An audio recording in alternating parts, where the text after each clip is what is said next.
11 बज चुके हैं। आप देख रहे हैं इंडिया न्यूज। आपके साथ मैं हूं चित्रा त्रिपाठी। बड़ी खबर से इस बुलेटिन की शुरुआत हम करेंगे। आपको बता दें, सरकार लगातार डीएमके को मनाने की कोशिश कर रही है।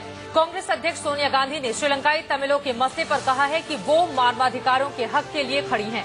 ऐसे में सवाल ये उठता है कि क्या सोनिया गांधी के इस बयान के बाद डीएमके मान जाएगी।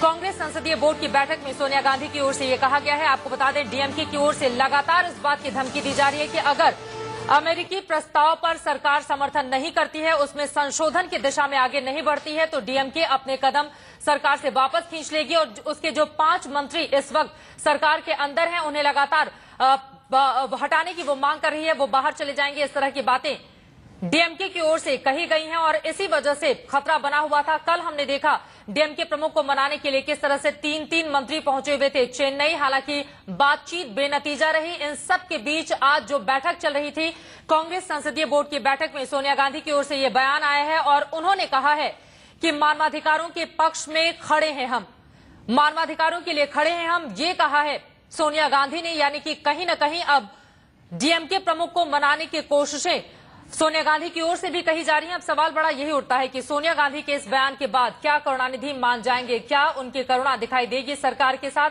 या फिर पहले से जिस बात पर वो अड़े हुए हैं उन्हीं बातों को लेकर वो आगे चलेंगे। आपको बता दें, अमेरिकी प्रस्ताव का समर्थन करने की बात बार बार करुणानिधि की ओर से की जा रही है।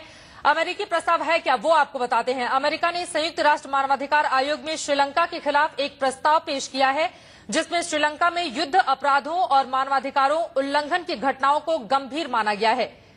इसके दोषियों पर कार्रवाई की मांग भी की गई है। प्रस्ताव पर 21 मार्च को मतदान होना है और डीएमके क्या चाहता है वो आपको बता देते हैं। दरअसल भारत अमेरिकी प्रस्ताव में संशोधन लाए, ये डीएमके की मांग है। इन सबके बीच लोकसभा में कार्यवाही भी शुरू हो चुकी है। देखना यही होगा कि इस पूरे मामले में लोकसभा में क्या कुछ रुख रहता है। लेकिन अब से थोड़ी देर पहले जो संसदीय बोर्ड की बैठक चल रही थी, उसमें सोनिया गांधी की ओर से ये कहा गया है कि वो मानवाधिकारों के साथ खड़ी हैं। ज्यादा जानकारी के साथ मिथिलेश हमारे संवाददाता जुड़ चुके हैं। मिथिलेश, क्या कुछ और कहा गया है इस पूरे मामले पर सोनिया गांधी की ओर से? चित्रा, अपना सवाल दोहराएंगे आप? हमारे दर्शकों को बताइए, जो कांग्रेस संसदीय बोर्ड की बैठक चल रही थी उसमें सोनिया गांधी ने कहा कि मानवाधिकारों के पक्ष में खड़े हैं हम, क्या डीएमके को मनाने की कोशिश के रूप में उनके इस बयान को देखा जाए? जी बिल्कुल चित्रा, कांग्रेस पार्लियामेंट्री पार्टी की बैठक में कांग्रेस अध्यक्ष ने जो मानवाधिकार उल्लंघन हो रहा है उसका विरोध किया और साथ ही साथ कहा कि श्रीलंकन तमिल के साथ वो पूरी तौर पर खड़ी हैं।